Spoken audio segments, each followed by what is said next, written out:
Published 1831 EDT, the 18th of August 2017. Updated 1831 EDT, the 18th of August 2017. We ask a celebrity a set of devilishly probing questions, and only accept the definitive answer.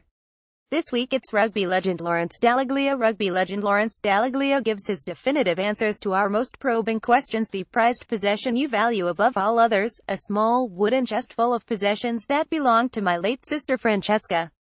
She was 19 when she died in the Martianist disaster in 1989. It's full of little treasures, like her diary, ballet shoes and jewelry. The biggest regret: you wish you could amend that I didn't play rugby for a foreign club. I had opportunities to play in New Zealand, France and Italy, but stayed with Wasps. Living abroad would have been a great experience. The temptation you wish you could resist: double espressos. I have 4 or 5 a day. The book that holds an everlasting resonance, Danny, the Champion of the World by Roald Dahl. I read it when I was about 8 and it ignited my imagination. The pet hate that makes your hackles rise, meanness, it makes me want to give even more. The priority activity: if you were the Invisible Man for a day, I'd spend it with the Queen. It would be fascinating to see what she's really like. The film you can watch time and time again. Cool Hand Luke with Paul Newman. I love Luke's stubbornness. The person who has influenced you most: my mother Eileen, who was always full of positive energy and gave me a lot of self-belief. She died of cancer in 2008, aged 70. The film you can watch time and time again. Cool Hand Luke with Paul Newman. I love Luke's stubbornness. The misapprehension about yourself you wish you could erase, that I'm some loud, stereotypical rugby player. I'm more interested in finding out about other people than talking about rugby.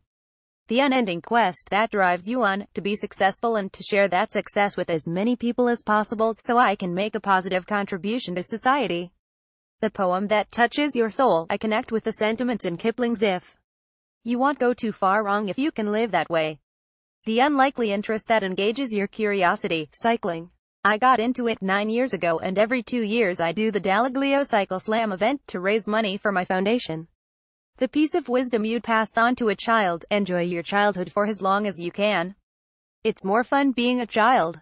The figure from history for whom you'd most like to buy a pie and a pint: my grandmother on my mother's side. She died from food poisoning 2 hours before I was born on the 10th of August, 1972. She was from the East End of London and I'd love to hear about her life.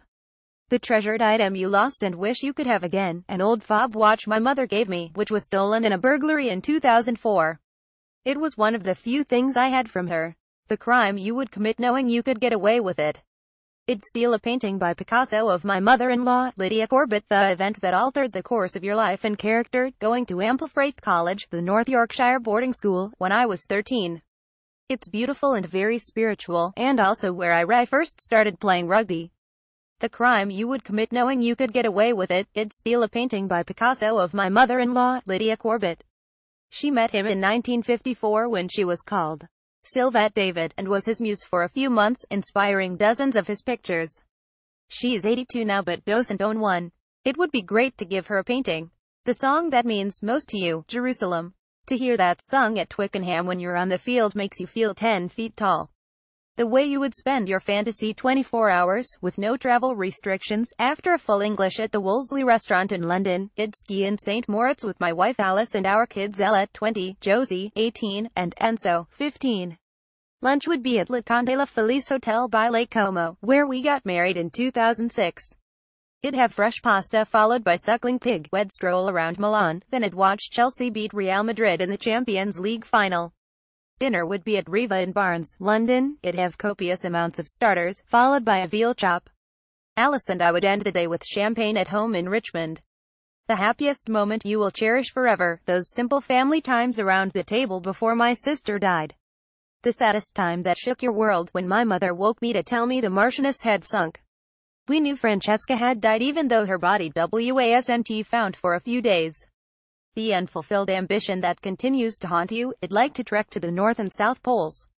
The philosophy that underpins your life: we arrive with nothing and leave with nothing. It's what happens in between that counts. The order of service at your funeral: I would have a simple Catholic service at St. Osmond's in Barnes, ending with everyone singing Jerusalem. The way you want to be remembered: as someone who lived life to the full and was all about sharing and giving. The plug. Lawrence's foundation, Dallaglio Rugby Works, uses rugby to help teenagers outside mainstream education find a positive pathway to achieve sustained education and employment. Visit dallaglioRugbyWorks.com.